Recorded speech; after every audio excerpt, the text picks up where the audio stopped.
Hello everyone, welcome to Sadhana academy. ఈరోజు మనము SSC జీడి పేపరు 25th ఫిబ్రవరి రోజు సెకండ్ షిఫ్ట్లో జరిగిన ఇంగ్లీష్ పేపర్ యొక్క సొల్యూషన్స్ గురించి మాట్లాడుకుందాము. ఇంగ్లీష్ పేపర్ అనగానే అందరం చాలా ప్యానిక్ అవుతూ ఉంటాము, కానీ అలాంటి ప్యానిక్ కానివ్వండి, టెన్షన్ కానీ లేకుండా ఫస్ట్ పేపర్ చూడంగానే డీటెయిల్గా ఒకసారి చదివి క్వశ్చన్ టు క్వశ్చన్ ఒకసారి చూసుకున్న తర్వాత then you can start attempting. For example first question ఏముందో మనం ఇక్కడ చూద్దాం.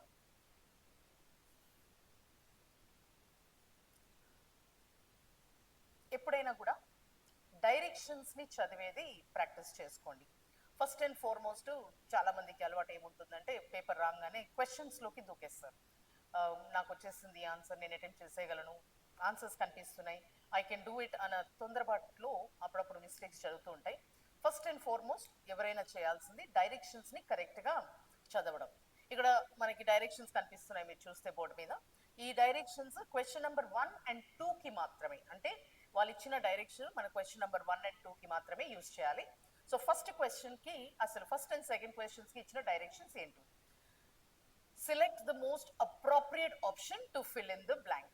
ఆల్రెడీ క్వశ్చన్లో ఒక బ్లాంక్ ఇచ్చారు, ఆ క్వశ్చన్లో ఉన్న బ్లాంక్ని ఇచ్చిన ఆప్షన్స్లో నుండి ఏ కరెక్ట్ ఆన్సర్తో మనం మ్యాచ్ చేయాలన్నది చూడాలి. ఈ రూల్ ఈ ఫస్ట్ అండ్ సెకండ్ క్వశ్చన్స్కి పరిమితం మాత్రమే. సో ఫస్ట్ క్వశ్చన్ మనం చదువుదాం ఇక్కడ. సో ఎప్పుడైతే మనం క్వశ్చన్స్ చదువుతామో మనం కొంచెం కేర్ఫుల్గా, కన్ఫ్యూజన్ లేకుండా, ఎటువంటి ప్యానిక్ లేకుండా, ఎందుకంటే ఇంగ్లీష్ పేపర్ అనగానే ఆ ప్యానిక్ వచ్చేస్తుంది ఎవరికైనా. సో యూజువల్గా మనం అబ్జర్వ్ చేయాల్సింది ఏంటి అంటే రెగ్యులర్ ఇంగ్లీష్, అంటే వాడుకలో ఉండే ఇంగ్లీష్ వరకే చాలా వరకు మన పేపర్స్ సెట్ అవుతూ ఉంటాయి. ఆ నేపథ్యంలోనే మనకి క్వశ్చన్స్ కూడా వస్తూ ఉంటాయి. సో చిన్న చిన్న ఎర్రర్స్ మాత్రమే ఉంటాయి అక్కడ. సెంటెన్స్ చూడడానికి చాలా పొడవుగా, చాలా పెద్ద పెద్ద వర్డ్స్తో ఉంటాయి, కానీ మనం రెగ్యులర్గా లాంగ్వేజ్ ప్రాక్టీస్ చేసినా లేకుంటే టెస్ట్ పేపర్స్ అటెంప్ట్ చేస్తూ ఉన్నా కూడా వచ్చిన పేపర్స్ మనకి చాలా సింపుల్గా అనిపిస్తాయి. సో మీ కాన్ఫిడెన్స్ బిల్డప్ చేయడానికి ఏందో తెలియదు, కానీ ఫస్ట్ క్వశ్చన్ ఇక్కడ చాలా చిన్న క్వశ్చన్ అడిగారు. స్కూల్ కిడ్స్ కూడా ఈ క్వశ్చన్ని ఆన్సర్ చేయగలుగుతారు. So let's read what the first question is. Atul lit the candle with a match. So చదవంగానే మనకి ఏమర్థమైంది? అతుల్ అనే వ్యక్తి క్యాండిల్ని మ్యాచ్తో వెలిగించాడు అని అర్థమైంది. Atul lit the candle with a match. ఈ సెంటెన్స్లో మ్యాచ్ అనే వర్డ్ని హైలైట్ చేస్తూ ఇక్కడ ఈ సెంటెన్స్లో మ్యాచ్ మీనింగ్ ఏంటి అని అడిగాడు. సో మ్యాచ్ మీనింగ్ ఏంటి అంటే మ్యాచ్ అనే వర్డ్కి ఇంగ్లీష్లో చాలా అర్థాలు ఉంటాయి అన్నమాట. మ్యాచ్ అంటే సూటబుల్ అనుకోవచ్చు, మ్యాచ్ అంటే అలయన్స్ అనుకోవచ్చు, సంబంధం అనుకోవచ్చు, మ్యాచ్ అంటే క్రికెట్ మ్యాచ్ కావచ్చు, అలానే ఇక్కడ మ్యాచ్ అనేటప్పటికీ మ్యాచ్ స్టిక్ కూడా కావచ్చు. సో ఇలా నానా అర్థాలతో ఉన్న మ్యాచ్ అనే వర్డ్ని ఈ అతుల్ అనే సెంటెన్స్లో ఏ విధంగా యూజ్ అయింది అని అడిగి. సో ఇక్కడ మనం ఏం చదివాము? Atul lit the candle with a match అంటే మ్యాచ్ స్టిక్ తో క్యాండిల్ వెలిగించాడు అని అర్థం. సో ఇక్కడ ఇచ్చిన ఆప్షన్స్ లో ఫస్ట్ ఆప్షన్ ఏమి ఇచ్చాడు? Contest in a game or sport. మనం ఏమైనా గేమ్స్ గురించి మాట్లాడుతున్నామా? కాదు. A piece of decorative or protective material placed on the tip of a stick. So any decorative or protective material దేన్నైనా ఇట్లా టిప్ లాగా చేసి ఒక స్టిక్ పైన పెట్టిందా అని అడుగుతున్నాడు. Third one, a short stick, చిన్న stick with a tip that ignites. Rub చేయంగానే, ఏదైనా రఫ్ సర్ఫేస్ కి రబ్ చేయంగానే ఈ స్టిక్ ఇగ్నైట్ అవుతుంది. ఇగ్నైట్స్ అనే వర్డ్ వెలిగించడం అనమాట. దేన్నైనా వెలిగిస్తే దాన్ని ఇగ్నైట్ అంటాం. సో ఇక్కడ వెలిగించేది. A piece of stone, I we talking about a stone, ఏమైనా రాయి గురించి లేకుంటే ఒక పీస్ ఆఫ్ స్టోన్ గురించి ఏమైనా మాట్లాడుతున్నామా? ఇక్కడ కాదు. సో మనం ఆప్షన్స్ చూస్తే ఇక్కడ a short stick with a tip that ignites when rubbed on a rough surface. Rough surface మీద దీన్ని రబ్ చేయగానే ఇది వెలుగుతుంది అనే మీనింగ్ వస్తుంది, కాబట్టి ఈ మ్యాచ్ గురించి మనం మాట్లాడుతున్నాం. యువర్ ఆప్షన్ ఇస్ సి అన్నమాట. సో ఇగ్నైట్స్ మీన్స్ వెలిగించుట. ఇప్పుడు ఇగ్నైట్స్ కి యాంటనిమ్ ఏమై ఉంటుంది అంటే మనకు సందర్భం వచ్చింది కాబట్టి అదే వర్డ్తో పాటు వొకాబులరీ మనం నేర్చుకుందాం. ఇగ్నైట్ అనే వర్డ్ లైట్నింగ్. మరి ఆర్పేడాన్ని ఏమంటాం ఇంగ్లీష్లో? ఆర్పేడాన్ని ఇంగ్లీష్లో ఏమనాలి? Ignites is to light up. Extinguish means to put it off. అంటే మా దాన్ని ఆర్పేయడాన్ని ఎక్స్టింగ్విష్ అంటాం. సో గుర్తుపెట్టుకోండి, ఇగ్నైట్ అనే వర్డ్ ఎప్పుడైనా వచ్చినప్పుడు దీనికి యాంటనిమ్ గుర్తుపెట్టుకోండి. Ignite means to extinguish. The antonym of ignite is extinguish. Synonym you know already ఇప్పుడు మాట్లాడుకున్నాం. సినోనిమ్ అంటే వెలిగించడం, to lighten up. Clear? Now shall we move to the next question. అదే రూల్ తో ఉన్న నెక్స్ట్ క్వశ్చన్. ఇక్కడ కూడా ఇచ్చిన బ్లాంక్ ని ఆప్షన్స్ లో ఏదైతే సూటబుల్ వర్డ్ ఉందో ఆ వర్డ్ తో ఫిల్అప్ చేయాలి. She anticipates dash the reports done by Saturday. అంటే ఇక్కడ అర్థం ఏంటి? సాటర్డే కల్లా ఇచ్చిన రిపోర్ట్స్ మొత్తం కంప్లీట్ అయిపోవాలి అని తను ఆశిస్తుంది అన్న మీనింగ్. యాంటిసిపేటింగ్ అంటే ఆశించడం, ఎక్స్పెక్ట్ చేయడం. సో ఇక్కడ ఈ ఆశించడం, ఆశించుతుంది అన్న మీనింగ్ రావాలి అంటే ఇక్కడ ఐఎన్జి ఫార్మ్స్ తో మనకి హ్యావింగ్, మేకింగ్ ఉన్నాయి. So can I say she anticipates making the reports? Is she making the reports or is she expecting it? ఇక్కడ మనకు ఆన్సర్ ఏంటి? ఎక్స్పెక్టింగ్ అని రావాలి. సో తనేమి తయారు చేస్తలేదు, వచ్చేయాలని కోరుకోవడం, ఆశించడాన్ని మనం she anticipates having the reports done by Saturday. So this is the meaning. Anticipate అంటే expecting. ఈ వర్డ్ కూడా మీనింగ్ మీరు రాసుకోవచ్చు. Anticipating means to expect. So ఇక్కడ anticipate having అంటే it also means expecting. So actually ఈ వర్డ్ ని మనం అక్కడ ఇన్సర్ట్ చేస్తే she is expecting the reports done by Saturday అని అర్థం అన్నమాట. క్లియర్? సో ఇది ఈ రెండు క్వశ్చన్స్ కి ఉన్న solution. So moving forward will go to మళ్ళొక్కసారి డైరెక్షన్స్ చదివితే మనం the following sentence has been split into 4 segments. Error identification ఇది 4 segments అనగానే ఒక సెంటెన్స్ ని 4 బిట్స్ లోకి డివైడ్ చేశారు అని. And identify the segment that contains a grammatical error. So చాలా వరకు మనం ప్రాక్టీస్ లో ఎర్రర్ ఐడెంటిఫికేషన్ నేర్చుకుంటూ ఉంటాం. సో ఇక్కడ ఇచ్చిన సెంటెన్స్ లో which part of the sentence has a grammatical error? అంటే ఇక్కడ ఈ సెంటెన్స్ ని 4 విధాలా మళ్ళీ స్ప్లిట్ చేసి మనకి ఆప్షన్స్ లో ఇచ్చారు. ఇందులో ఏ సెంటెన్స్ లో అంటే ఏ పార్ట్ ఆఫ్ ద సెంటెన్స్ లో ఎర్రర్ ఉన్నదన్నది ఐడెంటిఫై చేయగలగాలి మనం. So first, the flat up is full of an awful lot of junk. అంటే ఫ్లాట్ లో చాలా, awful అంటే ఏంటి? అధ్వానంగా, చాలా టెరబుల్ గా, ఇట్స్ నాట్ గుడ్ అంటే ఆల్ కైండ్స్ ఆఫ్ జంక్ వస్తువులతో నిండిపోయింది ఫ్లాట్ అని అర్థం అన్నమాట. సో ఫ్లాట్ అంటే చాలా, అక్కడ ఫ్లాట్ అప్ అనేది అవసరం ఉండదు. ఇక్కడ డైరెక్ట్ గా మనం అప్ తీసేసి సెంటెన్స్ చదివిన మీనింగ్ అర్థమైపోతుంది మనకి. The flat is full of an awful lot of junk. So no need of using up after flat. So ఈ విధంగా చూస్తే ఇక్కడ ఇచ్చిన ఆప్షన్స్ లో ఏ ఆప్షన్ మనకి రాంగ్ అనుకోవాలి? ఏ అన్నమాట, అ ఫ్లాట్ అప్ అని. an awful lot of junk అంటే జంక్ ని డిస్క్రైబ్ చేయడానికి awful అనే వర్డ్ యూజ్ చేశారు. awful అనే వర్డ్ కి ముందు an కూడా ఉంది కాబట్టి ఇక్కడ ఎటువంటి మిస్టేక్ లేదు. an we know an usage మనకు తెలుసు కదా, an should be used before vowel sounds. So అలానే అక్కడ an awful. సో చాలా మంది యాన్లు ఏల దగ్గర మిస్టేక్స్ ఉన్నాయేమో అనుకొని అక్కడికి వెళ్తారు ఆ బ్లాంక్ కి. But that is perfectly right, దాన్ని డిస్టర్బ్ చేయని అవసరం లేదు. మనం ఇక్కడ సింపుల్ గా మనం ఈ సెంటెన్స్ చదివితే ఫ్లాట్ ఈజ్ ఫుల్ ఆఫ్ అంటే సరిపోయింది. ఫ్లాట్ అప్ అనే అవసరం లేదు. యాక్చువల్లీ మన అర్థం ఏంటి? మేడ మీద ఉన్న ఫ్లాట్ అంటే పైన ఉన్న ఫ్లాట్ గురించి మాట్లాడుతున్నాం. కానీ ఆ మీనింగ్ రావడానికి ఫ్లాట్ అప్ అన్న అవసరం లేదు. మనం దాన్ని the flat which is upstairs or the flat on the 4th floor or on the 2nd floor అనాలి. అంతేగాని ఫ్లాట్ అప్ అనే దానికి మీనింగ్ ఏమీ అంత కరెక్ట్ గా ఏర్పడట్లేదు కాబట్టి option number 1 is the wrong answer. Alright, ఇక్కడ మనం ఏ అనే ఆప్షన్ ని సెలెక్ట్ చేసుకోవచ్చు. Direction given over here 4th question కి మళ్ళీ అలానే సిమిలర్ ఫస్ట్ సెకండ్ క్వశ్చన్స్ లాగానే అక్కడ ఇచ్చిన బ్లాంక్ కి సరిపడే ఆన్సర్ రాయాలి అన్నది అక్కడ. సో మనం సెంటెన్స్ చదివితే ఏమనుంది? His presence of mind and dash saved the life of an elderly women అంటే ప్రెజెన్స్ ఆఫ్ మైండ్ ఇంగ్లీష్ లో ఏమనాలి, ఇక్కడ ఏమన్నా వర్డ్ ఇంగ్లీష్ లో ఉన్నదాన్ని తెలుగులో ఏమనాలి, సమయస్ఫూర్తిని ప్రెజెన్స్ ఆఫ్ మైండ్ అంటాం. అంటే సమయస్ఫూర్తి అనేది పాజిటివా నెగిటివా? సమయస్ఫూర్తి ఉండడం అనేది ఎప్పుడు కూడా పాజిటివ్ కంటెంటే. సో ఇక్కడ మనం ప్రెజెన్స్ ఆఫ్ మైండ్ అనేటప్పటికీ ఇది పాజిటివ్ గా ఏదో స్టార్ట్ అయింది సెంటెన్స్. ఆయన సమయస్ఫూర్తి మరియు ఇంకేదోతో అక్కడ ఉన్న ఒక వృద్ధురాలి, ఎల్డర్లీ ఉమెన్ అంటే ఒక వృద్ధురాలి ప్రాణాన్ని కాపాడగలిగాడు అని అర్థం అన్నమాట. సో అదే అర్థం రావాలి అంటే మనకి ఇచ్చిన ఈ 4 ఆప్షన్స్ లో ఏ ఆప్షన్ ని ఈ సమయస్ఫూర్తితో పాటు మనం యాడ్ చేసుకోవచ్చు. సో అలా చూద్దామంటే ఫస్ట్ మీనింగ్స్ ని ఇక్కడ అబ్జర్వ్ చేద్దాం. ఆడేసిటీ, ఇంగ్లీష్ లో ఆడేసిటీ అంటే ఫియర్లెస్నెస్, అంటే అస్సలు జంకగా ఎటువంటి భయము బిడియం లేకుండా ముందుకు జరిగే ముందుకు పరిగెట్టే మనస్తత్వాన్ని ఆడేసిటీ అంటాం. అలానే సమయానికి తగ్గట్టు వ్యవహరించడం, స్ట్రెంగ్త్ తో ఎక్కువగా ఫిజికల్ కాకుండా మెంటల్ స్ట్రెంగ్త్ ని కూడా ఆడేసిటీ అంటాం. సో ఆడేసిటీ అంటే స్ట్రెంగ్త్ అనే మీనింగ్ కూడా అనుకోవచ్చు.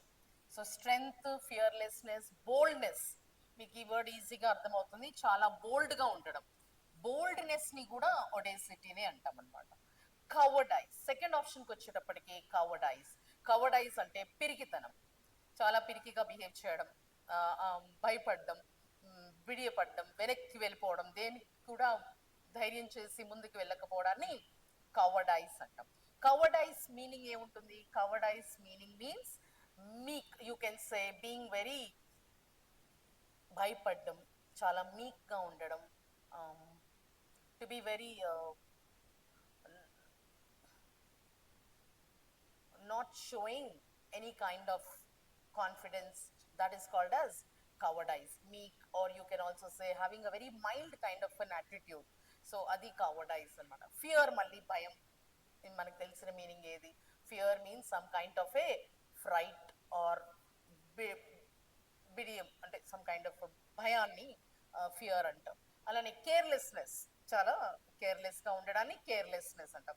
ఇప్పుడు మనకి ఇక్కడున్న 4 వర్డ్స్ మీనింగ్స్ కొంతవరకు అర్థమయ్యాయి కాబట్టి మనకిచ్చిన క్వశ్చన్ లో సమయస్ఫూర్తితో పాటు ఇంకొక క్వాలిటీ ఉండడం వల్ల ఆయన ఆ వృద్ధురాలి ప్రాణాన్ని కాపాడగలిగాడు. అంటే అక్కడ పాజిటివ్ క్వాలిటీ ఏముంది ఇక్కడ మనకి? ఆడేసిటీ అనొచ్చా, కవర్డైజ్ అనొచ్చా, ఫియరా, లేక కేర్లెస్నెస్? ఇక్కడ మనం గమనిస్తే B, C and D are all negative, only A is a positive quality. So ఇక్కడ మనం 3 ఆప్షన్స్ ని ఒకే విధంగా గమనిస్తూ ఎలిమినేట్ చేసేయచ్చు. ఇది ఒక విధానం, మనం సెంటెన్సెస్ లో కరెక్ట్ ఆన్సర్ ని సెలెక్ట్ చేసుకోవడం. You can eliminate things that are, I mean all 3 are similar, కాబట్టి డెఫినెట్ గా ఈ 3 లో ఒకటే ఆన్సర్ ఉండదు. ఈ 3 ని మనం రిమూవ్ చేసేస్తే ఒకటే మన ఆన్సర్. ఈ ఆన్సర్ ని మనం ఇక్కడ ఇన్సర్ట్ చేసి చదివినా కూడా వాట్ డు వి అండర్స్టాండ్? అతని యొక్క సమయస్ఫూర్తి మరి బోల్డ్నెస్ అంటే ధైర్య సాహసాలు ఆమె లైఫ్ ని కాపాడాయి అని అర్థం అన్నమాట. సో ఇక్కడ ఆన్సర్ ఏముంటుంది? Audacity, right? So this is your 4th question, answer to the 4th question.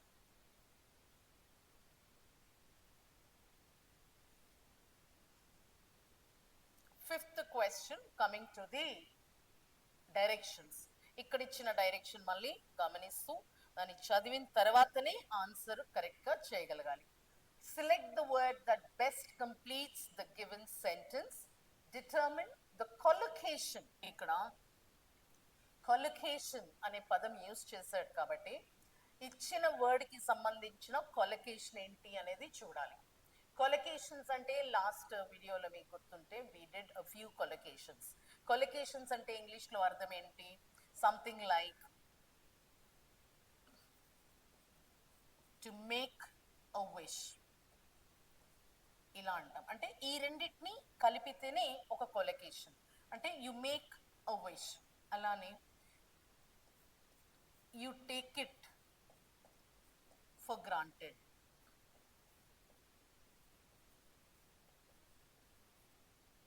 అలానే what is the other one? lay off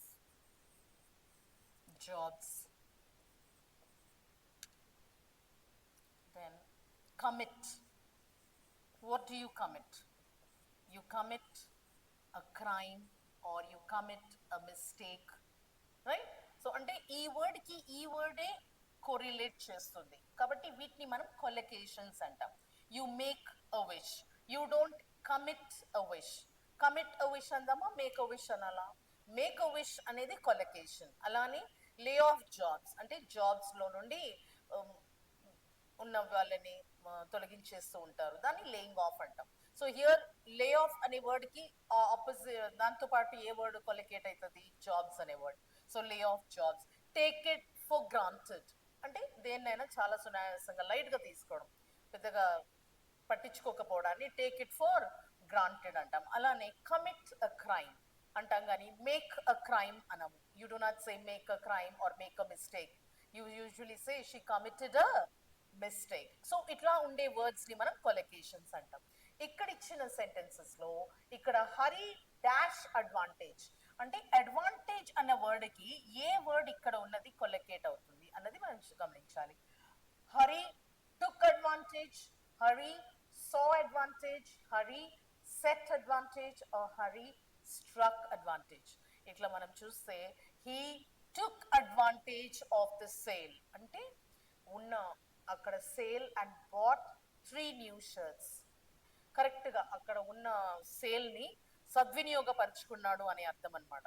correct టైంకి ఈ టుక్ అడ్వాంటేజ్ తీసుకొని అక్కడున్న సేల్లో 3 షర్ట్స్ని కొనగలిగాడు అంట.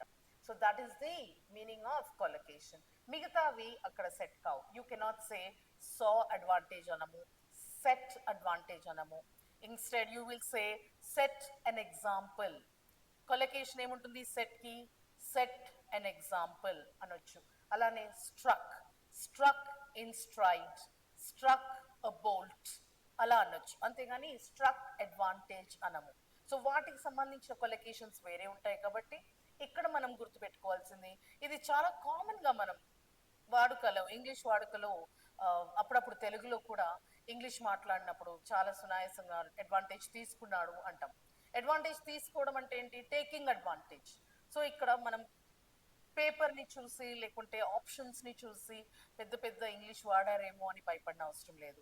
మనకు రెగ్యులర్గా వచ్చే ఇంగ్లీష్ పదాలని వాళ్ళు ఎక్కువగా మనకి క్వశ్చన్స్లో అడుగుతూ ఉంటారు and easy to answer also. All right, so see here Hari took advantage. Taking advantage is the right option here.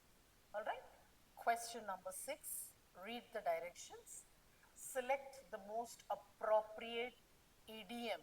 So ఇక్కడ మన క్వశ్చన్ ఇడియం బేస్డ్ అనమాట. ఇడియమ్స్ ఆల్రెడీ నేర్చుకొని ఉన్నా, అప్పుడప్పుడు నేర్చుకోకపోయినా సెంటెన్స్ ఆధారంగా ఇడియంని మనం ఈజీగా పసిగట్టవచ్చు. It is not so difficult. Of course practice అయితే చేయాలి మనం. మాక్సిమం ఎన్ని ఇడియమ్స్ ఉన్నా నేర్చుకుంటూ ఉండాలి. ఇడియమ్స్కి అంటే అదొక సముద్రం అనమాట. It is not so easy to remember all the idioms unless you speak English often. కానీ ఇక్కడ ఏమవుతుందంటే మనం అప్పుడప్పుడు ప్రాక్టీస్ టెస్ట్లో కానివ్వండి, పేపర్స్ సాల్వ్ చేసేటప్పుడు కానివ్వండి, ఇడియమ్స్ చాలా కామన్ ఇప్పుడు. సో ఇడియమ్స్లో మనం సపోజ్ ఇడియమ్స్ నేను అన్ని నేర్చుకోలేదు, నేను చేయగలుగుతానా లేదా అన్న భయం కానీ ఆందోళన కానీ మీకేం అక్కర్లేదు. ఎందుకంటే ఇడియంని సెంటెన్స్ ద్వారా మనల్ని అడుగుతాడు అనమాట. అంటే డైరెక్ట్గా ఇడియం ఇచ్చేసి what is the meaning of the idiom అని అడగదు. సో సెంటెన్స్లో ఇడియం యూజ్ చేసినప్పుడు మనకు అది ఈజీగానే అర్థమవుతుంది. సో ఇక్కడ కూడా అలాంటి సందర్భమే ఉంది. So let us read the sentence. ఏం అడుగుతున్నారు ఇక్కడ? Select the most appropriate idiom that can substitute the underlined segment in the given sentence. అంటే ఇచ్చిన సెంటెన్స్ లో అండర్లైన్ చేసినంత వరకు ఉన్న భావాన్ని ఏ ఇడియం మనకి ఇచ్చిన ఆప్షన్స్ లో సూటబుల్ గా ఉంది అని అడుగుతున్నాడు. అండర్లైన్ చేసిన భావం ఏంటి ఇక్కడ? we took it slowly and carefully. ఆ భావం ఉండే ఇడియం ఏంటి ఇక్కడ? సో అంతకన్నా ముందు మనం సెంటెన్స్ ని అర్థం చేసుకుంటే, even though the project seemed overwhelming at first, we took it slowly and carefully and got it done in no time. అంటే ఏంటి అర్థము? ఫస్ట్ ప్రాజెక్ట్ చూడంగానే మాకు చాలా ఆనందము, ఉత్సాహం అనిపించింది. అంటే చాలా ఈజీగా అయిపోతుంది, తొందరగా చేసేద్దాము అనుకున్నాం. కానీ ఎందుకైనా మంచిది మెల్లిమెల్లిగా చేద్దాం అనిపించింది. అంటే స్లోలీ అండ్ కేర్ఫుల్ గా చేద్దాము ఈ ప్రాజెక్ట్ ని. అంటే ముందు ఏమనిపించింది, even though the project seemed overwhelming, ఆనందం కలిగించింది, ఉత్సాహం కలిగించింది, చాలా ఈజీగా ఉంది ప్రాజెక్ట్, తొందరగా చేసేద్దాం, చేసేయవచ్చు అన్న ఫీలింగ్ కూడా ఉన్నప్పటికీ మేము దాన్ని చాలా స్లోగా కేర్ఫుల్ గా చాలా తక్కువ టైంలో, ఇన్ నో టైం అంటే చాలా తక్కువ టైంలో కంప్లీట్ చేయగలిగాము. ఈ మీనింగ్ రావాలి అంటే స్లోలీ అండ్ కేర్ఫుల్లీకి తగ్గట్టు ఇక్కడ ఉన్న ఆప్షన్స్ లో ఏ ఇడియం సెట్ అవుతుంది? One step ahead. Slowly and carefully అంటే వన్ స్టెప్ ముందుకి అన్నట్టు మీనింగ్ వస్తుందా? One step ahead, no. Next one step at a time. ఒక్కొక్క స్టెప్ అంటే చిన్న చిన్న స్టెప్స్ వేసుకుంటూ వెళ్ళాము అన్న meaning. One step at a time. Next one step closer, ఇంకొంచెం దగ్గరగా, ఒక్క స్టెప్ దూరంలో ఉన్నాం, వన్ స్టెప్ క్లోజర్ అన్న మీనింగ్ అది. Next is one step fix. So is it one step fix project? No. ఇక్కడ మనం చూస్తే మీనింగ్స్ ఏ ఆప్షన్ మనకి ఆ స్లోలీ అండ్ కేర్ఫుల్లీకి కరెక్ట్ గా సెట్ అవుతుంది? One step at a time అంటే మెల్లిమెల్లిగా ఒక్కొక్క స్టెప్ వేసుకుంటూ ప్రాజెక్ట్ ని ఇచ్చిన టైం కన్నా తక్కువ టైంలోనే కంప్లీట్ చేయగలిగాము అని అర్థం. రైట్? సో మిగతావన్నీ కూడా ఇడియమ్స్ అంత సూటబుల్ గా లేవు కాబట్టి ఆప్షన్ బి లో ఉండే ఇడియం ఏదైతే ఉందో one step at a time అనేది మనకి ఇక్కడ correct idiom. Is that clear? Question number 7. Identify the incorrectly spelled word. ఇది compulsory question in all English papers to check on your spellings. Spellings కొంచెం difficult అయినప్పటికీ కూడా ఎప్పుడైనా మనకి డిఫికల్ట్ వర్డ్స్ కనిపించినప్పుడు లేకుంటే ప్రాక్టీస్ చేసేటప్పుడు ఆ వర్డ్స్ని 1-2 సార్లు రాస్తూ ఎక్కడ మీరు మిస్టేక్ చేస్తున్నారో దాన్ని ఐడెంటిఫై చేస్తూ ప్లెయిన్ మీ నోట్బుక్లో కానివ్వండి ఎక్కడైనా కూడా రాసి గుర్తుపెట్టుకోవడం ప్రాక్టీస్ చేసుకోండి. ఎందుకంటే ఇది మళ్ళీ ఎప్పుడైనా వచ్చినప్పుడు మళ్ళీ సేమ్ మిస్టేక్ రిపీట్ చేయకుండా చాలా వరకు స్పెల్లింగ్స్ని మనం కరెక్షన్స్ చేసుకోవచ్చు. ఇక్కడ ఇచ్చిన ఆప్షన్స్లో ఈ సెంటెన్స్లో ఉన్న వర్డ్స్లో ఏ వర్డ్ని మనం స్పెల్లింగ్ మిస్టేక్గా గమనించాలి? The diligent student studied hard for the exam, earning a well-deserved top score on the test. అంటే diligent student studied hard, earning a well-deserved score. All are very simple words. కానీ ఇక్కడ మనం కన్ఫ్యూజ్ అయ్యేది ఒక్క word దగ్గరే. Either studied అనే వర్డ్ని అప్పుడప్పుడు మీరు రాంగ్ రాస్తూ ఉంటారు. చాలా మంది స్టడీని ఇట్లా రాసి దీనికి ఈడీ రాసేస్తూ ఉంటారు. So this is wrong.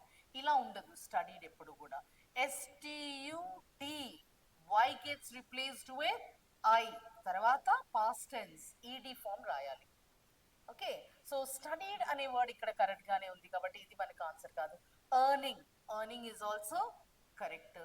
ఇక్కడ వెల్ డిజర్వ్డ్, ఇది కూడా అన్ని ఈజ్, వెల్ కి ఉన్న ఈ కరెక్టే ఉంది, డిజర్వ్డ్ కి ఉన్న ఈజ్ కూడా అన్ని కరెక్టే ఉన్నాయి కాబట్టి ఇది కూడా పెద్దగా మనకేమి మిస్టేక్ అనిపించట్లేదు. కానీ ఇక్కడికి వచ్చేటప్పటికి option number below diligent, DILIGENT,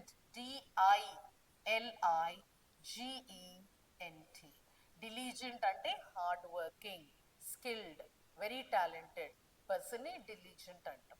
so diligent boy అనేది రాంగ్ ఇక్కడ. సో స్పెల్లింగ్ డిలిజెంట్ ఇక్కడ సరిగా లేదు కాబట్టి మన option B is the right answer.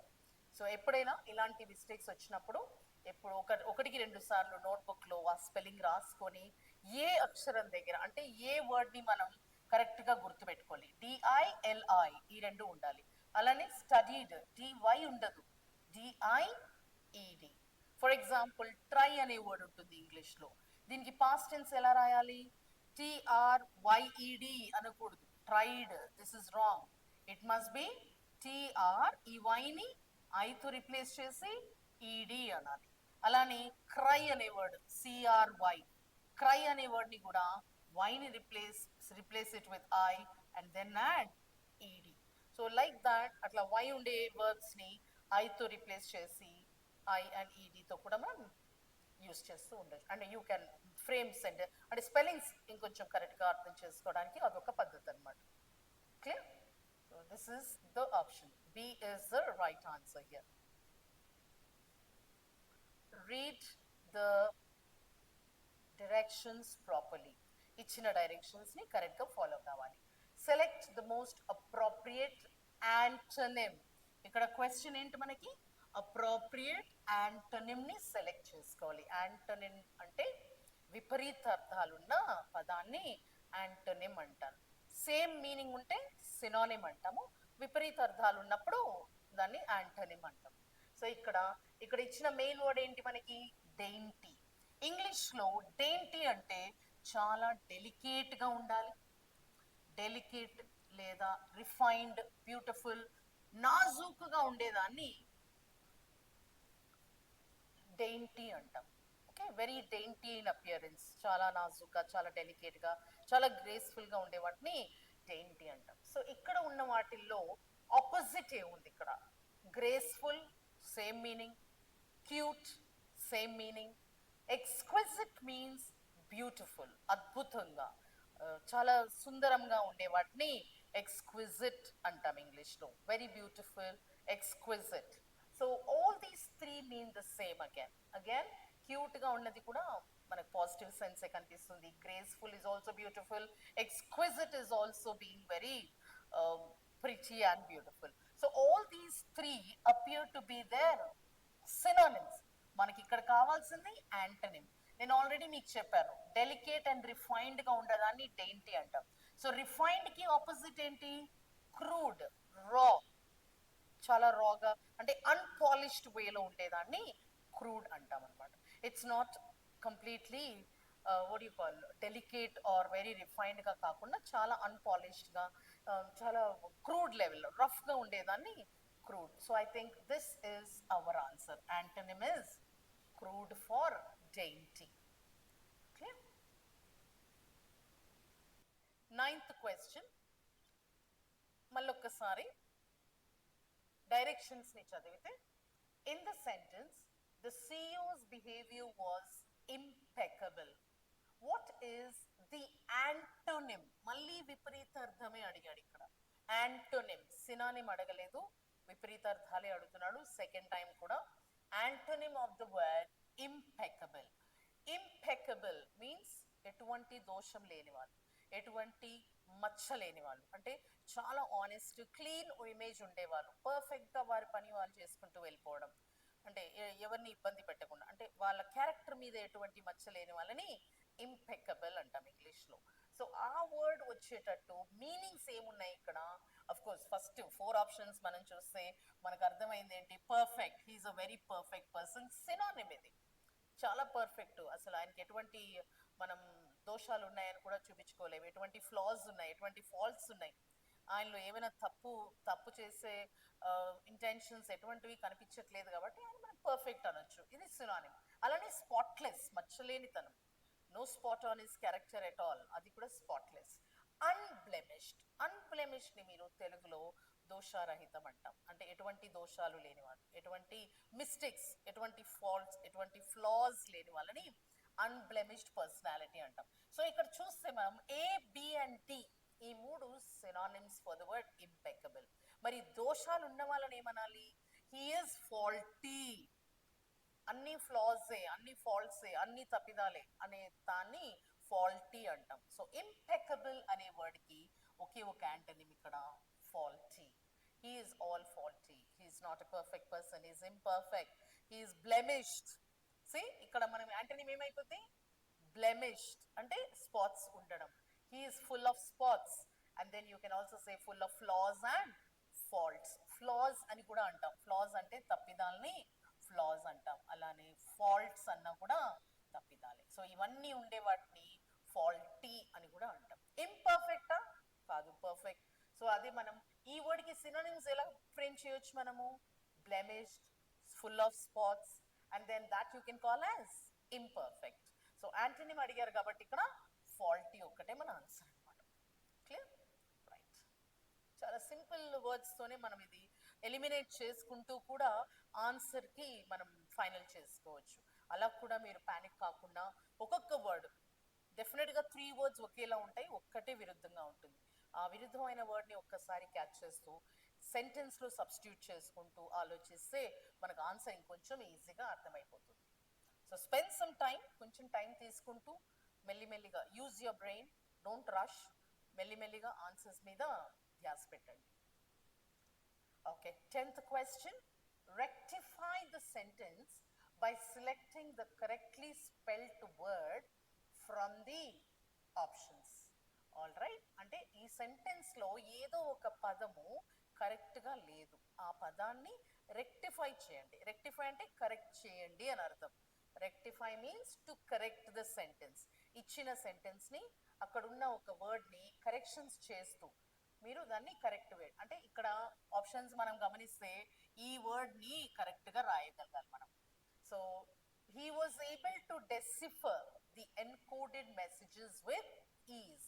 Sentence పరంగా ఏం అర్థమవుతుంది? డెసిఫర్ అంటే ఈజీగా డీకోడ్ చేసేస్తాడు, ఈజీగా సునాయాసంగా కనిపెట్టేస్తాడు, సునాయాసంగా అది ఒక కొలుక్కి తీసుకొచ్చేస్తాడు అన్న meaning he deciphered the encoded message అన్నమాట.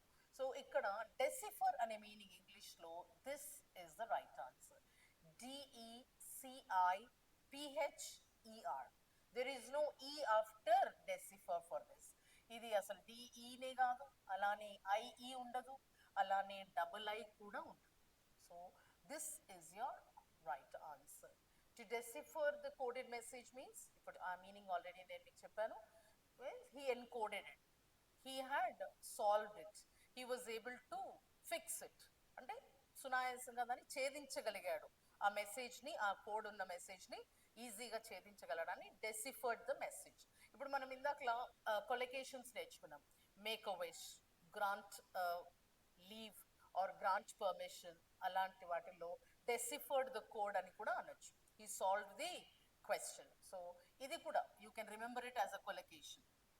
Right, deciphered the code or deciphered the message అనేది మనం యూస్ చేసుకోవచ్చు.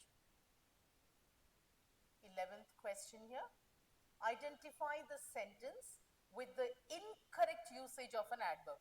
Now this is grammar based question. అంటే ఇప్పటి వరకు మనం vocabulary చూసాము, idioms కానివ్వండి, collocations కానివ్వండి, matching the words, antonyms, ఇవన్నీ అయిపోయి now we are coming to basic usage of grammar. ప్రాక్టీస్లో adverbs మీరు గుర్తుంటే చాలా ఇంపార్టెంట్ చాప్టర్. ప్రతి ఇంగ్లీష్ పేపర్లో, ఏ ఇంగ్లీష్ పేపర్ మీరు సాల్వ్ చేసినా adverbs మీద క్వశ్చన్ లేకుండా ఉండదు. కంపల్సరీగా ఒక క్వశ్చన్ యాడ్వర్బ్స్ మీద ఉంటుంది. యాడ్వర్బ్స్లో రూల్స్ కూడా లిమిటెడే ఉన్నాయి, కాబట్టి మీరు ప్రాక్టీస్ చేసేటప్పుడు limited rules, limited practice. Adverbs మీద బాగా కాన్సన్ట్రేట్ చేసి 1-2 సార్లు అవే రూల్స్ని మీరు ప్రాక్టీస్ చేస్తూ ఉంటే మీకు ఏ పేపర్లో అయినా కంపల్సరీ 1-2 క్వశ్చన్స్ యాడ్వర్బ్స్ మీద ఈజీగా మనకు కనబడతాయి అన్నమాట. సో అలాంటి క్వశ్చనే ఇది. Identify the sentence with the correct, with the incorrect. అంటే ఇక్కడ ఉన్న సెంటెన్సెస్లో ఒక్క సెంటెన్స్లో మాత్రమే యాడ్వర్బ్ని కరెక్ట్గా యూజ్ చేయాలి. మనం గ్రామర్కి వెళ్తే adverbs are of 3 types. What are the 3 types of adverbs? Adverbs of time, adverb of time, adverb of manner, and adverb of place. ఈ 3 adverbs ఎప్పుడైనా కూడా, ఈ 3 adverbs అంటే adverb of time అంటే ఏముంటాయి? Now, today, yesterday, they all, ఇలాంటి వర్డ్స్ని adverbs of time అంటాం. adverb of place అంటే ఎలా? Here, there, over there, somewhere, everywhere, they are indicating place. Manner, slowly, carefully, suddenly, ఇలా ఎల్వైజ్ ఉండే adverbs ఉంటాయి కదా చాలా వరకు, అవన్నీ కూడా adverb of manner. Slowly, beautifully, cautiously, carefully, అలాంటి వర్డ్స్ని adverbs of manner అంటాం. సో ఎగ్జాంపుల్స్తో పాటు మీకు adverbs చెప్పాను కాబట్టి వీటి యొక్క సింపుల్ రూల్ గుర్తుపెట్టుకోండి. adverb of time, adverb of manner, adverb of place, ఈ adverbs ఎప్పుడు కూడా verb తర్వాతనే ఉంటాయి. సెంటెన్స్లో ఎక్కడైతే verb ఉంటుందో ఆ verb తర్వాతనే it should be placed. Adverb must be placed only after the verb. For example, ఇక్కడ మనం ఈ సెంటెన్స్ చదివితే they delivered the package yesterday. ఇక్కడ verb ఏంటి? Delivered. Yesterday ఏంటి? Adverb of time.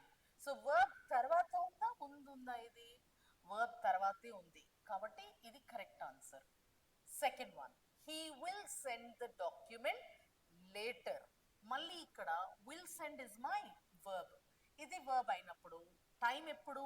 లేటర్, తర్వాత adverb of time. Adverb of time ఎక్కడుంది? మళ్ళీ సెంటెన్స్ లో వర్బ్ తర్వాతనే ఉంది కాబట్టి ఈ సెంటెన్స్ కూడా కరెక్టే. Third sentence, she submitted the report today. What is my verb in the sentence? Submitted అనేది వర్బ్. టైం ఏంటి? టుడే. ఇది యాడ్వర్బ్ ఆఫ్ టైం అన్నమాట. నేను ఇక్కడ మీకు ముందే ఎక్స్ప్లెయిన్ చేస్తాను. Adverb of time, adverb of manner, adverb of place. ఈ మూడు ఎప్పుడు వచ్చినా కూడా అంటే యెస్టర్డే, టుడే, లేటర్ అనే వర్డ్స్ ఎప్పుడు కూడా వర్బ్ తర్వాతనే ఉండాలి. కాబట్టి ఈ మూడు సెంటెన్సెస్ కరెక్ట్. మరి ఫోర్త్ సెంటెన్స్ లో వాట్ ఈస్ ద మిస్టేక్? ఇప్పుడు నేను మీకు ఇంకొక రూల్ చెప్తాను. ఈ adverb of time, adverb of manner, adverb of place ఈ మూడు కాకుండా ఇంగ్లీష్ లో యాడ్వర్బ్ ఆఫ్ ఫ్రీక్వెన్సీ అనే వర్డ్ ఉంది ఒకటి. యాడ్వర్బ్ ఆఫ్ ఫ్రీక్వెన్సీ అంటే ఎంత ఫ్రీక్వెంట్ గా యాక్షన్ జరుగుతుందో ఆ వర్డ్స్ ని యాడ్వర్బ్ ఆఫ్ ఫ్రీక్వెన్సీ అంటాం. ఫర్ ఎగ్జాంపుల్, మీరు క్లాస్ కి ఎంత రెగ్యులర్ గా వస్తారు? మీరేమంటారు? Regularly, I come, usually, I come, some times. So అలాంటి వర్డ్స్ ని rarely, seldom, often, already, all these words are called as adverbs of frequency. So ఈ adverb of frequency కి మాత్రము ఈ verb, adverb of frequency must be placed before the verb.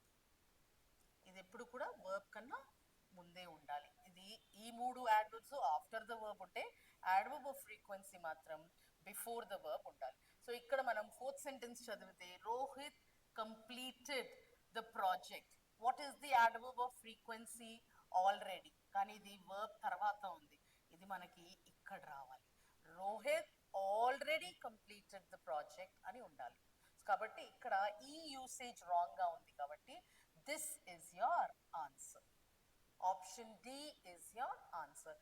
ఇవన్నీ correct sentences. This sentence is correct, this sentence is correct and this sentence is correct. కానీ ఇక్కడ adverb of frequency usage wrong గా ఉంది. verb తర్వాత ఉంది. అది ఎక్కడ ఉండాలి?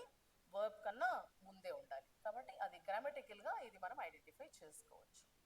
Okay, alright. a very simple sentence. Options చూస్తేనే మనకు అర్థమైపోతుంది. చాలా సందర్భాల్లో ఆప్షన్స్ చూడంగానే ఈ చిన్న చిన్న వర్డ్స్ ఉన్నాయి కాబట్టి ఏం టెన్షన్ పడకుండా ఆన్సర్ కూడా సింపుల్ గానే ఉంటుంది. మనం దాన్ని కరెక్ట్ గా అండర్స్టాండ్ చేసుకోవాలి.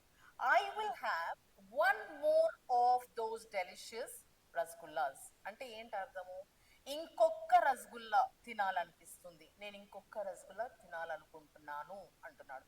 I will have one more of those delicious rasgullas. So అంత స్వాదిష్టమైన రసగుల్లాలు ఇంకొకటి తినాలనుకుంటున్నాను. సో వన్ మోర్ అనే మీనింగ్ కి ఇక్కడ ఉన్న ఆప్షన్స్ లో ఏది సెట్ అవుతుంది? బోత్ అంటే రెండు అంటున్నాడా లేక వన్ మోర్ అంటున్నాడా? ఇది బోత్ సెట్ అవ్వట్లేదు. మెనీ చాలా తినాలనుకుంటున్నాడా లేక ఒక్కటి తినాలనుకున్నా, అది మళ్ళీ వన్ అనే అర్థం వస్తుంది. చాలా అన్న మీనింగ్. ఐదర్, ఐదర్ మీనింగ్ ఏంటి ఇంగ్లీష్ లో? ఇదైనా లేక అదైనా, రెండిట్లో ఏదైనా ఒకటి అన్న మీనింగ్ వచ్చినప్పుడు ఐదర్ అంటాం. ఇక్కడ అలాంటి సందర్భం ఏమైనా ఉందా? రసగుల్లా లేదా గులాబ్ జామున్ ఇలా రెండిట్లో ఏదైనా ఒకటి అడుగుతున్నాడా లేక ఇంకొక రసగుల్లానే అంటున్నాడా? సో మనం అర్థం చేసుకుంటే ఇక్కడ ఇంకొక రసగుల్లా అంటే ఐదర్ కూడా మనకి ఆన్సర్ సెట్ అవ్వట్లేదు. So let's talk about the last option, another one. Another అంటే ఏంటి? ఇంకొకటి. I want to have another rasgulla అంటే ఆల్రెడీ ఒకటి తిన్నాను, ఇంకొకటి తినాలనిపిస్తుంది. One more, another one. So this is your right answer, another one. Clear? So ఆ విధంగా ఆ ఆప్షన్ లో కూడా మనం డిసైడ్ చేసుకోవాలి. This is a very simple question, isn't it? A very simple one. అసలు మీకు దీని పెద్దగా బ్రెయిన్ కూడా వాడాల్సిన అవసరం లేదు, చూడంగానే అర్థమైపోతుంది. బికాజ్ ఈ మీనింగ్స్ తెలియాలి. మీకు ఎక్కువగా కన్ఫ్యూజ్ అయ్యేది ఐదర్ అనే వర్డ్ తో. ఐదర్ అంటే ఈ రెండిట్లో ఏదైనా ఒకటి అని అర్థం. ఇక్కడ రెండు లేవు, ఏదైనా ఇంకొకటి అంటున్నాడు కాబట్టి the answer is another one. Okay, coming to so many antonyms in this paper. Most of this paper has antonyms. మళ్ళీ ఒకసారి చూస్తే 13th and 14th క్వశ్చన్ లో 2 వర్డ్స్ ఇచ్చారు. ఒకటి స్పోరాడిక్ అనే వర్డ్, ఇంకొకటి వర్సటైల్ అనే వర్డ్. ఈ రెండింటికి అప్రోప్రియేట్ యాంటోనిమ్సే అడిగాడు మళ్ళీ. He did not talk about synonyms, మళ్ళీ యాంటోనిమ్స్. సో స్పోరాడిక్ మీనింగ్ ఏంటి? స్పోరాడిక్ అంటే ఆన్ అండ్ ఆఫ్, అప్పుడప్పుడు జరగడం, రెగ్యులర్ గా ఉండకపోవడం, something that happens on and off. అంటే మీనింగ్ ఏంటి స్పోరాడిక్ ది? ఇర్రెగ్యులర్. సో స్పోరాడిక్ మీనింగ్ ఏంటి? Being very irregular. Or you can say అప్పుడప్పుడు జరిగే వాటిని స్పోరాడిక్ అంటాం. తరచుగా జరిగేవి కాదు, చాలా అరుదుగా, అప్పుడప్పుడు, some times, not in a regular pattern, irregular గా జరుగుతుంది. సో ఇప్పుడు నేను మీనింగ్ చెప్పేసాను కాబట్టి ఇర్రెగ్యులర్ అని, మనకి యాంటోనిమ్ చాలా డైరెక్ట్ గా కనిపిస్తుంది అక్కడ. ఇర్రెగ్యులర్ యాంటోనిమ్ ఏంటి? రెగ్యులర్. Alright, okay. ఆన్సర్ అయితే ఇది అర్థమైపోయింది మనకి. కానీ మిగతా మూడు వర్డ్స్, ఆఫ్ కోర్స్ నేషనల్ అనే వర్డ్ తెలుసు మనకి, దాని గురించి మాట్లాడడం అవసరం లేదు. It's about the nation. Anything about the nation is national. Aromatic. Aromatic means something that has a good odor, manchi smell, fragrance. Aromatic means fragrance. Nice smell is called as aromatic. Nice. Scant is very less, chala takkuva. Scanty, very less, chala takkuva పదార్థాలని scanty అంటాం. Clear? So మన answer sporadic, irregular. Meanings కూడా గుర్తుపెట్టుకోండి, just not antonyms. అప్పుడప్పుడు అదే word ఇచ్చి మనకి meaning అడుగుతాడు, అప్పుడు మీరు ఇట్లా బట్టి కొట్టేస్తే అర్థం కాదు, మీనింగ్ అర్థం చేసుకోవాలి. స్పోరాడిక్ అంటే అప్పుడప్పుడు జరిగే వాటిని స్పోరాడిక్, రైట్? సో ఇర్రెగ్యులర్ కాబట్టి opposite is regular. Versatile. Versatile meaning is multi talented. ఒక్క యాక్టింగ్, కొంతమంది వర్సటైల్ యాక్టర్స్ ఉంటారు, like Prakash Raj. He can do any role. ఏ రోల్ ఇచ్చినా చాలా సునాయాసంగా ఆ రోల్లోకి వెళ్ళిపోతూ ఉంటారు. He can be a character artist, he can do a father's role, he can do a villain's role. అలానే కమీడియన్ గా కూడా చాలా వాటిలో కనిపిస్తూ ఉంటారు. సో అన్ని రకాల రోల్స్ ని ప్లే చేసే వాళ్ళని వర్సటైల్ అంటాం అన్నమాట. సో వర్సటైల్ అంటే మల్టీ టాలెంటెడ్, ఎక్కువగా టాలెంట్. ఒకే వ్యక్తిలో చాలా టాలెంట్స్ ఉంటే అన్ని విధాల టాలెంట్. ఫర్ ఎగ్జాంపుల్ రైటర్స్ కూడా ఉంటారు. హీఈస్ అ వర్సటైల్ రైటర్ అంటాం. అంటే ఏంటి? ఒక కథలు మాత్రమే కాదు, పద్యాలు కూడా చాలా బాగా రాస్తారు, డ్రామా చాలా బాగా రాస్తారు, ఉపన్యాసాలు బాగా రాయగలుగుతారు. ఇట్లాంటి వాటిని వర్సటైల్ రైటర్స్ అంటాం. మల్టీ టాలెంటెడ్, ఒకే వ్యక్తిలో ఎక్కువ టాలెంట్స్ ఉంటే వాళ్ళని వర్సటైల్ అంటాం. Some times you call a versatile player in cricket. Versatile players అంటే ఏంటి? బ్యాటింగ్ బాగా వస్తుంది, బౌలింగ్ కూడా చేస్తారు, ఫీల్డ్ మీద కూడా అద్భుతంగా పర్ఫామ్ చేసే వాళ్ళని వర్సటైల్ ప్లేయర్స్ అంటే ఒకే ఫీల్డ్ కి పరిమితం కారు వాళ్ళు, దే హ్యావ్ మల్టీ టాలెంట్స్. అటువంటి వాళ్ళని వర్సటైల్ అంటాం. సో వర్సటైల్ మీనింగ్ అడగట్లేదు ఇక్కడ. వర్సటైల్ కి విపరీత అర్థం అంటే ఫస్ట్ వర్డ్ మనం చూస్తే లిమిటెడ్, అంటే ఒక్క ఏరియాకే లిమిట్ అయిపోయాడా అని అడుగుతున్నాం. Versatile, limited. ఈ వర్సటైల్ మీనింగ్ ఆల్రెడీ అర్థమైంది కాబట్టి మనకి బ్యూటిఫుల్ ఏమాత్రం సెట్ అవ్వట్లేదు. Come to optimistic. ఆప్టిమిస్టిక్ మీరు ఇప్పటి వరకు అర్థమైపోయి ఉంటుంది. ప్రాక్టీసెస్ బాగా చేసిన వాళ్ళకి, ఇంగ్లీష్ పేపర్స్ ఎక్కువగా ప్రాక్టీస్ చేసిన వాళ్ళకి ఆప్టిమిస్టిక్ అనేది చాలా చాలా common word. What is the meaning of optimistic? Optimistic అంటే బీయింగ్ వెరీ పాజిటివ్, దేన్నైనా పాజిటివ్ గా తీసుకోవడాన్ని ఆప్టిమిస్టిక్ అంటాం. అలానే క్రూయల్. క్రూయల్ అంటే ఆపోజిట్ ఆఫ్ కైండ్. కైండ్, దయా గుణం వాళ్ళని కైండ్ అంటాము. క్రూరులు, ఎవరైతే క్రూరంగా ఉంటారో వాళ్ళని క్రూయల్ అంటాం. సో ఇక్కడ మీనింగ్స్ అన్ని మనకు అర్థమయ్యాయి కాబట్టి వర్సటైల్ కి యాంటోనిమ్ ఏముంటుంది? వర్సటైల్ అంటే పరిధి లేవుండండి, అంటే అన్ని టాలెంట్స్ ఉన్నవాళ్ళు.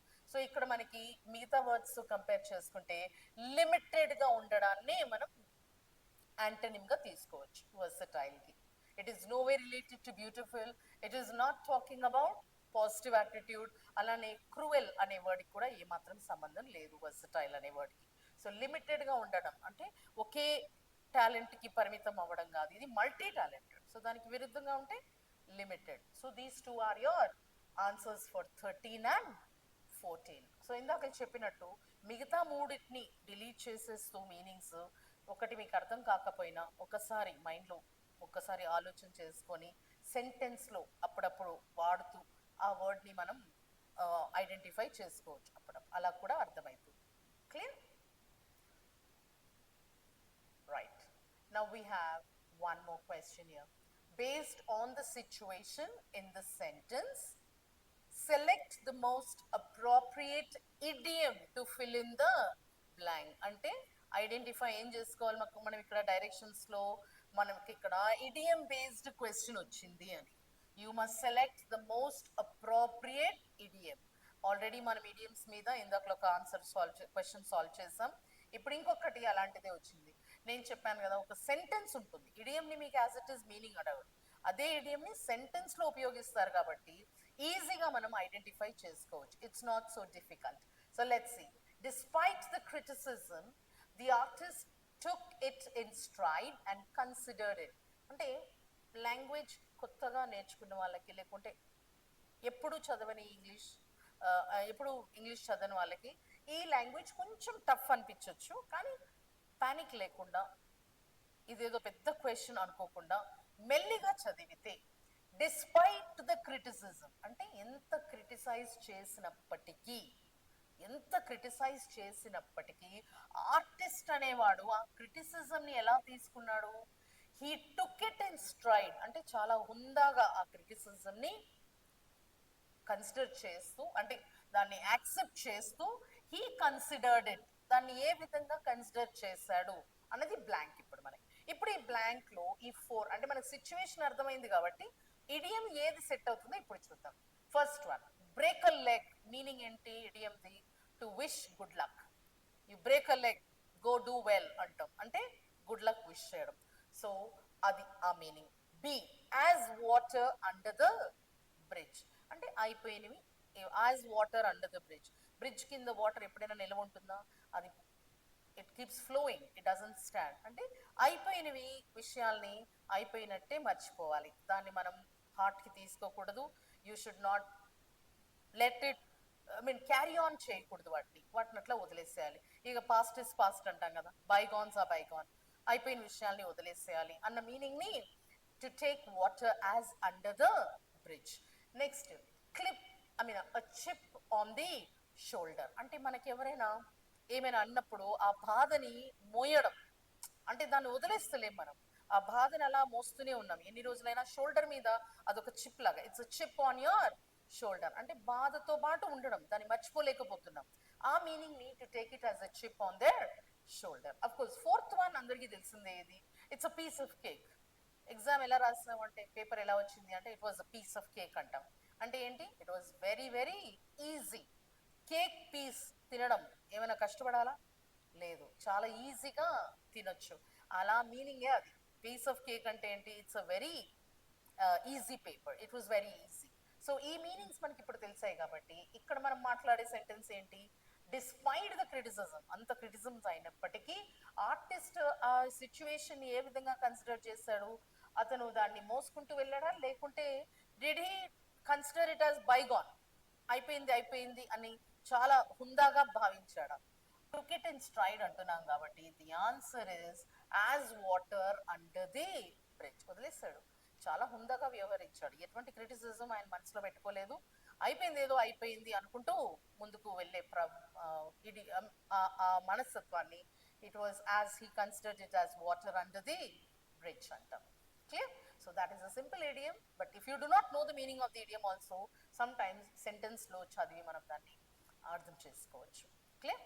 సో అయినప్పటికీ ఎప్పుడైతే ఇడియమ్స్ మీకు పేపర్స్లో వస్తున్నాయో అప్పుడప్పుడు you must put your mind on it, right?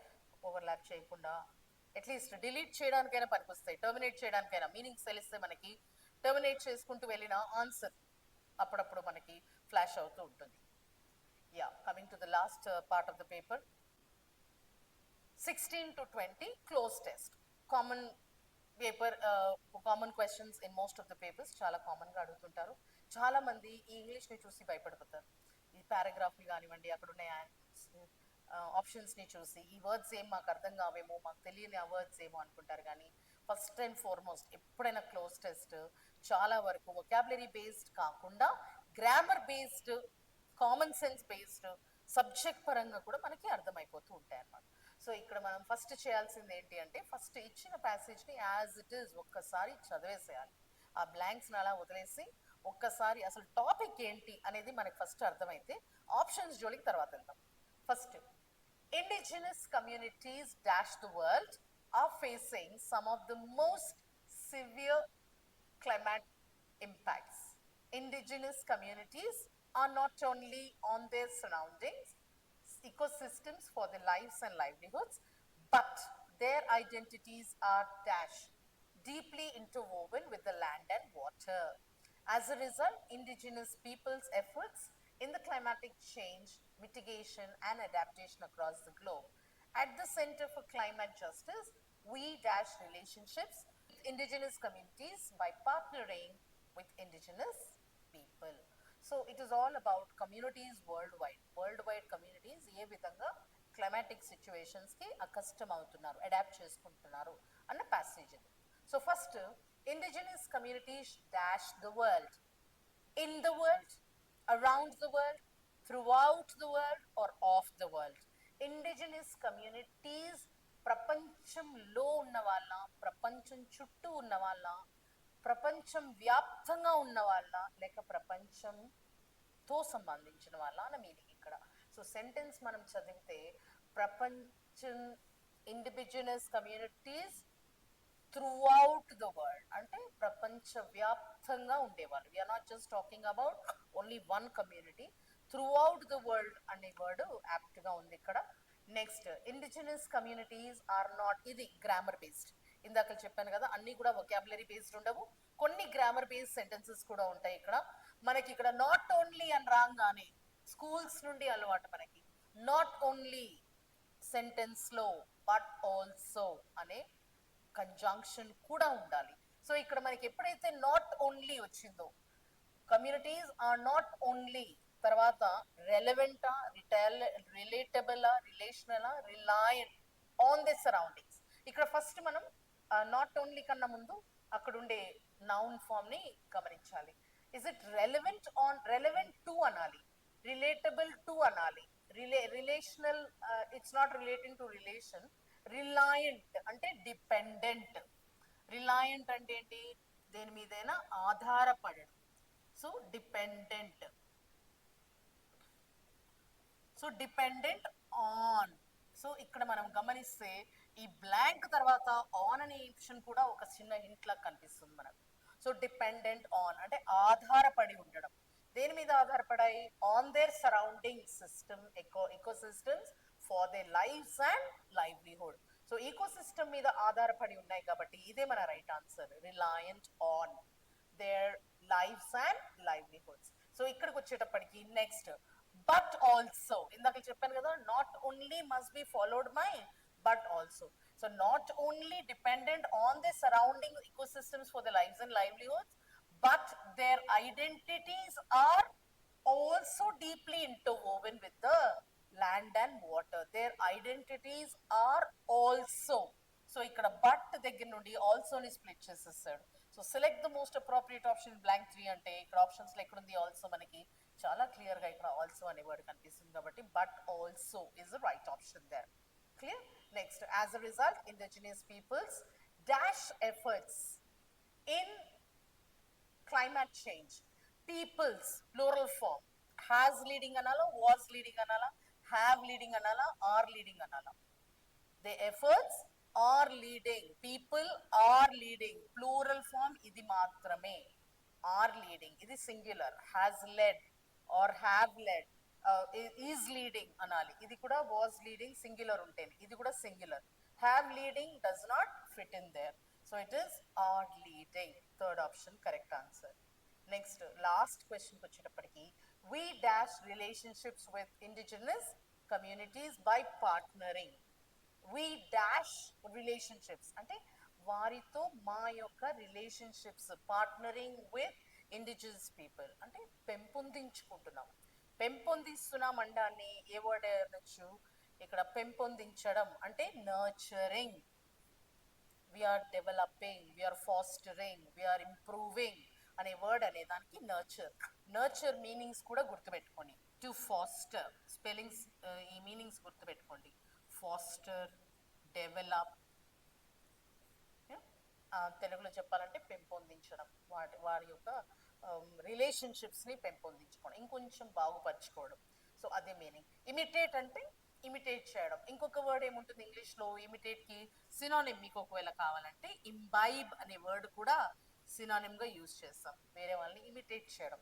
ఇక్కడ మనం ఏమి రిలేషన్షిప్స్ ఇమిటేట్ ఏం చేస్తలేము, వారితో పాటు మనం డెవలప్ చేద్దాం, వారితో పాటు కలిసి డెవలప్ అవుదాం అనుకుంటున్నాం. కాబట్టి ఇక్కడ నర్చర్ అనే వర్డ్, అఫ్ కోర్స్ నామినేట్ అనే వర్డ్ ఇర్రెలెవెంట్, అక్కడ నోటీస్ అనే వర్డ్ కూడా ఇర్రెలెవెంట్. నాకు తెలిసి మీకు ఈ రెండు మీనింగ్స్ ఇబ్బందిగా ఉంటాయి. ఈ రెండింటికి మీనింగ్స్ నేను ఇచ్చాను కాబట్టి సెంటెన్స్ పరంగా ఆన్సర్ ఏముండాలి? we nurture relationships means we develop, we foster, we try to bind well, binding అనేది బాగుండి ముందుకు వెళ్దాం అనుకుంటున్నాం అన్నదాన్ని నర్చర్ అనే వర్డ్తోనే ఎండ్ చేస్తాం. Clear? So I hope you understood the paper. చెప్పినట్టే చిన్న చిన్నగా ప్రాక్టీస్ చేయండి, వర్డ్స్ని గుర్తుపెట్టుకోండి, పానిక్ అవ్వకండి. సింపుల్గా ఫస్ట్ పేపర్ చూడగానే take it for granted that it's going to be a simple paper, all right, and do well. Question. ఈ వీడియో ఎక్స్ప్లెనేషన్ కానివ్వండి, కంటెంట్ కానీ మీకు నచ్చినట్టయితే లైక్ చేసి సబ్స్క్రైబ్ చేయండి.